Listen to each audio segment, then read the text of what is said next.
The first warning was not the sound of explosions. It was the silence. Every bird above the silver forests stopped singing at the same moment. Every river creature disappeared beneath the water. Even the wind seemed afraid to move. The peaceful world of Aurealis held its breath, as if the planet itself knew that something terrible had arrived. By the time the sky cracked open with burning blue light, it was already too late. Huge black warships descended through the clouds without a single message. Their engines shook the mountains, and thousands of armored soldiers poured onto the ground like a living storm. Villages that had stood for centuries vanished in minutes beneath fire and steel. Among the frightened crowds was a young mother named Nira. She did not look toward the burning homes behind her. She did not stop to gather supplies. She only tightened her arms around her 6-year-old son, Kalen, and ran toward the ancient whispering woods. Every heartbeat mattered now. Kalen struggled to keep up with his mother's long steps. Tears rolled down his face as strange lights flashed across the darkening sky. "Mom, what's happening?" Nira forced herself to smile even though fear filled every part of her. "We're going somewhere safe." "Are the soldiers coming for us?" She hesitated. "They're coming for everyone." The words hurt more than she expected. Behind them, another explosion echoed across the valley. The ground trembled, and bright orange flames climbed into the clouds. Their beautiful home was disappearing one street at a time. Nira had spent years building a peaceful life after losing her husband during an earlier border conflict. She had promised herself that Kalen would never experience another war. Now that promise was breaking apart before her eyes. The forest grew darker as giant crystal trees blocked the sunlight. Their glowing branches created moving shadows that danced across the narrow trail. For a brief moment, everything became quiet again. Maybe they had escaped. Then came the sound. Heavy footsteps. Metal against stone. Not far away. Nira immediately pulled Kalen behind the thick roots of an enormous tree. She placed both hands on his shoulders. "Listen to me." His frightened eyes locked onto hers. "No matter what happens, you stay here. I don't want to leave you. You won't. You promise?" Her heart almost shattered. "I promise I'll always fight for you." Kalen nodded, believing every word. Children always believed their mothers. 3 figures emerged between the glowing trees. They stood nearly 8 feet tall, wrapped in polished gray armor covered with moving symbols. Their helmets hid their faces, but their glowing yellow eyes pierced through the darkness. These were not ordinary soldiers. They were collectors. Across the galaxy, entire civilizations whispered stories about them. They did not conquer worlds. They harvested them. Healthy children, brilliant scientists, engineers, artists. Anyone valuable disappeared forever into their prison fleets. One collector slowly lowered his scanning device. "It appears we have located 2 survivors." Another tilted his head. "The younger one possesses excellent neural readings." The leader's mechanical voice carried no emotion. "He will bring a high auction value." Nira stepped forward before they could move another step. "You'll have to take me first." The soldiers exchanged silent looks. Then they laughed. Cold, artificial, almost machine-like. The parent displays courage. Courage has no market value. One of them raised an energy launcher. Bright blue light gathered at its tip. Nira knew she had only seconds. She grabbed a fallen branch and rushed forward anyway. It was hopeless. She understood that. But hopeless people could still buy precious seconds. The first blast struck the ground beside her, throwing dirt into the air. The second hit her shoulder. Pain exploded through her body. She fell to one knee but somehow forced herself back up. The collectors paused. Most beings never stood again after a direct stun blast. Interesting. The leader fired once more. This time the energy hit her side. Every muscle screamed, her vision blurred. Still, she remained standing, because behind her son was still breathing. Kalen covered his mouth to stop himself from crying. His mother looked smaller than ever before. But somehow, she also looked stronger. Nira spread both arms wide. "If you want him," her voice barely remained steady, "you'll have to walk through me." The leader activated a capture cable. Acceptable. The cable shot forward. Just before it reached her, a sharp crack echoed across the forest. The collector froze. A tiny hole appeared in the center of his helmet. He collapsed without making another sound. The remaining two spun around. Another crack. The second collector crashed into the glowing roots. For several long seconds, nothing moved. Even the forest became silent again. The surviving collector searched desperately through the trees. Unknown attacker detected. His scanners found nothing. Another crack rang out. His weapon exploded in his hands. He stumbled backward. Fear. Real fear. For the first time in years, a collector experienced it. Then someone stepped from behind a crystal tree. Not a giant. Not covered in advanced alien armor. Just one ordinary-looking man wearing worn expedition clothing stained with dust and rain. He carried an old-fashioned rifle built from steel, carbon fiber, and human stubbornness. His calm gray eyes never left the frightened collector. "So," the stranger said quietly, "you picked the wrong planet." The collector charged with an energy blade. The human didn't move until the very last second. One step, one turn, one precise strike. The blade flew into the darkness. The collector collapsed unconscious. Silence returned. The man immediately dropped beside Nira. Instead of celebrating the victory, he opened a compact medical kit. He pressed a glowing injector against her wound. "It'll burn," he warned. A cool blue medicine spread through her body. The pain slowly began to fade. Kalen finally ran from his hiding place. He threw himself beside his mother. The stranger smiled gently. "You did exactly what she told you." The boy looked up with frightened eyes. Are you human?" The man nodded once. "My name is Mason." Nira stared at him. Every story her people had ever heard claimed humans were unpredictable wanderers who solved problems with impossible ideas and refused to surrender even when logic demanded it. Looking into Mason's calm eyes, she realized the stories had not been exaggerated. They had barely scratched the surface. And somewhere beyond the clouds, the invasion fleet had just received a report that would change the entire war. One human had entered the battlefield, and history was about to remember why the galaxy feared what happened whenever humanity decided someone was worth protecting. Mason looked toward the dark sky as dozens of red lights moved between the clouds. They were not stars. They were hunter drones. The invasion fleet had already noticed that one of its elite collector teams had disappeared. That had never happened before. Somewhere high above the planet, commanders were already asking one question. Who had stopped them? Mason already knew the answer would soon spread across every enemy ship. A human. He quietly closed his medical kit and helped Nira sit against the giant crystal tree. "You need to rest." Nira shook her head. "My people are still out there." "I know. We can't leave them." Mason's expression remained calm. "I never planned to." Kalen looked between them. "You'll fight all those ships?"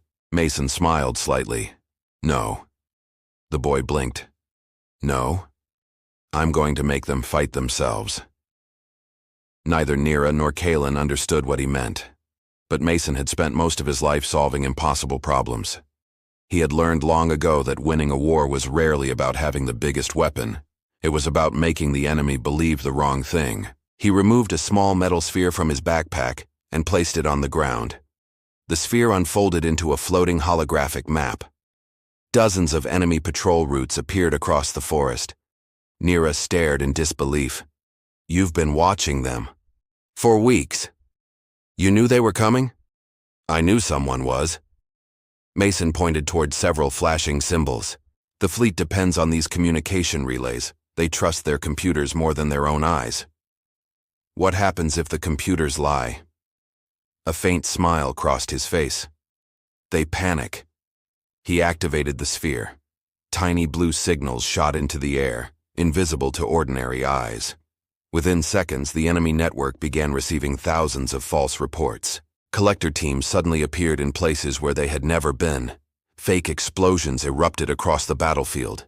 Entire villages that no longer existed appeared alive on enemy scanners. For the first time since the invasion began, confusion spread through the alien command. Far above the planet, aboard the massive flagship Iron Dominion, alarms echoed through every control room. "Commander!" An officer rushed toward the bridge. "We're receiving hundreds of emergency signals." "From where?" "Everywhere." Another officer interrupted. "Our drones are identifying friendly forces as hostile." A third shouted across the room. "Navigation satellites disagree with one another." The commander slammed a fist against the console. Impossible. Their technology had never failed before. It had conquered hundreds of worlds. It had never faced human electronic warfare. Back in the forest, Mason watched the hologram. "Phase 1 is working." Nira frowned. "Phase 1? He nodded. "I don't beat stronger enemies." "What do you do?" "I make them weaker." A loud explosion echoed several kilometers away, then another. Enemy gunships had started firing on one another after receiving false identification signals. Kalen's eyes grew wide. "They're shooting their own ships." "They think they're attacking us." Nira stared at Mason. "You did all this with one little machine?" He laughed quietly. "No." He looked toward the stars. "I did it with decades of human mistakes." She looked confused. Mason continued. "Humans lose. We fail. We build bad machines. They break. So we learn. We improve. Then we fail again." He looked back toward the burning horizon. "Eventually, we become very difficult to surprise." Nira had never heard anyone speak about failure with pride. Her people treated mistakes as shame. Humans treated them as teachers. Perhaps that explained why the galaxy never truly understood them. Their quiet moment ended when the ground suddenly shook. Massive footsteps echoed through the valley. Not soldiers, something much larger. The trees began falling one after another. A gigantic armored machine emerged from the smoke. Nearly 30 feet tall, it walked on 4 mechanical legs, carrying enough firepower to destroy an entire town. Its crimson eye scanned the forest. Resistance detected. Its voice rolled across the valley like thunder. "Extermination authorized." Kalen instinctively stepped behind his mother. Even Mason stopped smiling. "That's new." The machine fired. A brilliant beam carved through the forest. Crystal trees exploded into glowing fragments. Mason grabbed Nira and Kalen, diving behind a massive stone seconds before another blast struck. The explosion shook the ground beneath them. Dust filled the air. Nira looked at Mason. "Can your little trick stop that?" He peeked over the rock. "Not directly."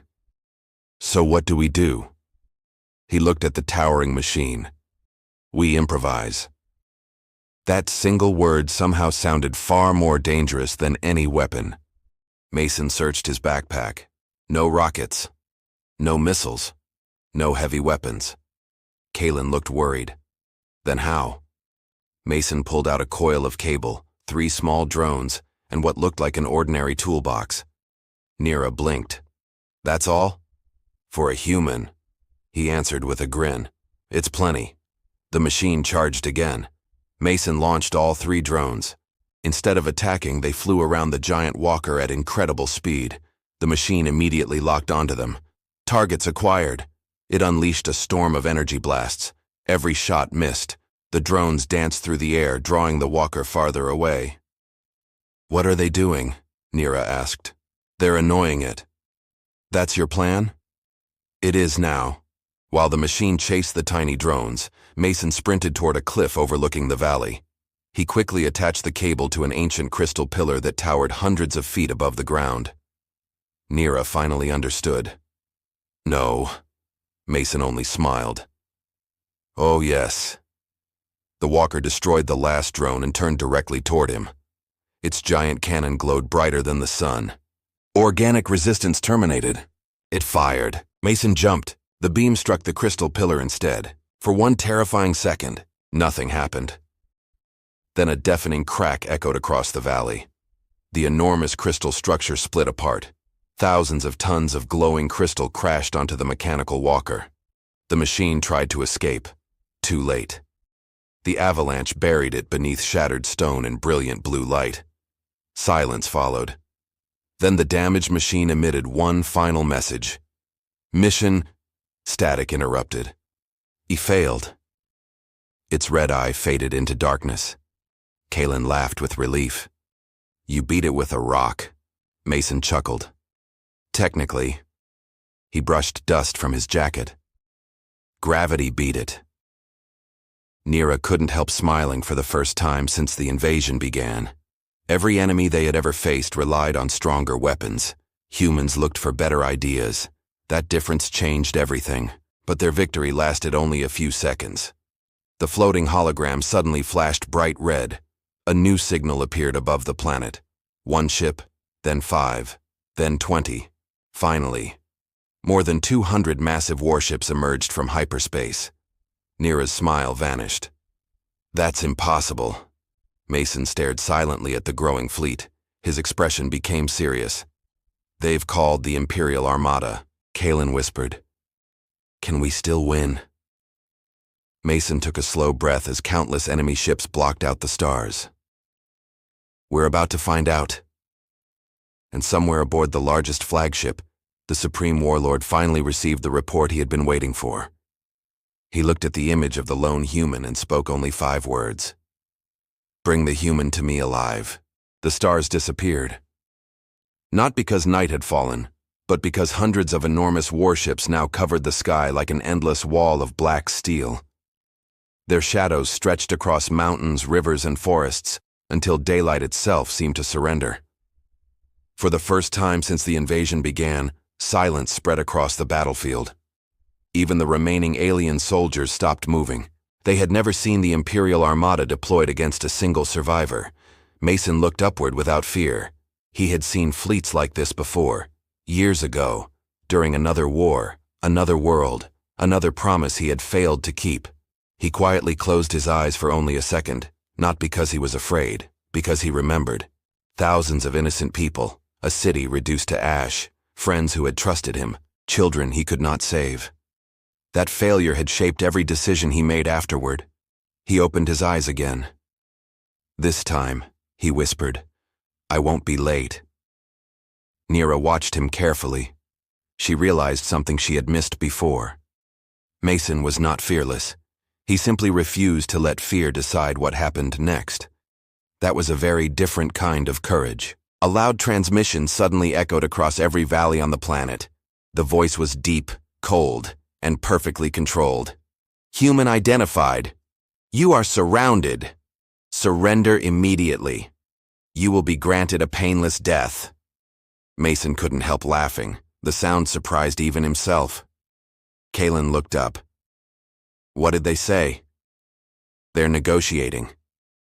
Nira blinked. That sounded like a threat.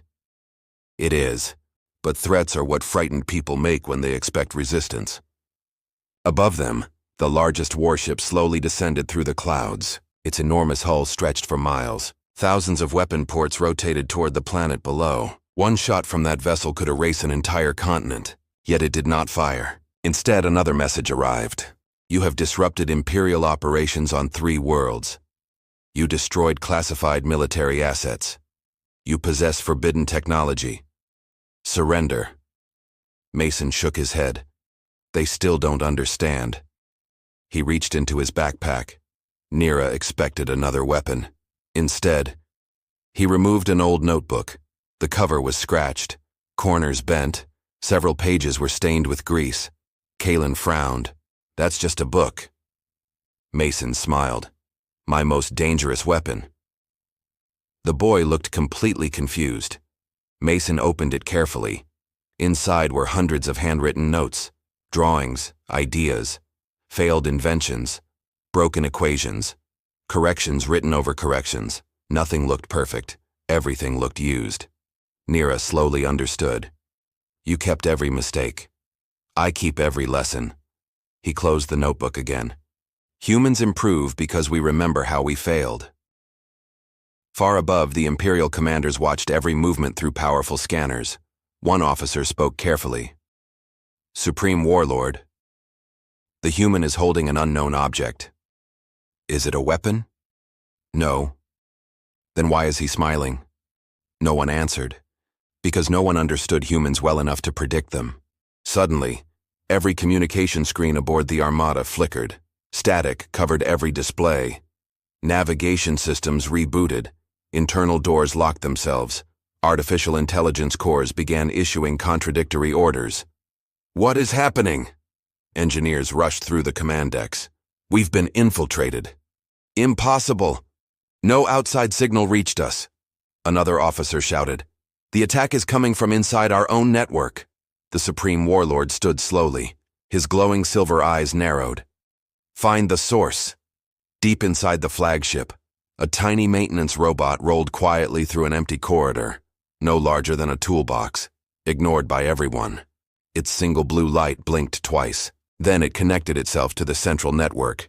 The attack intensified instantly. Back on the planet.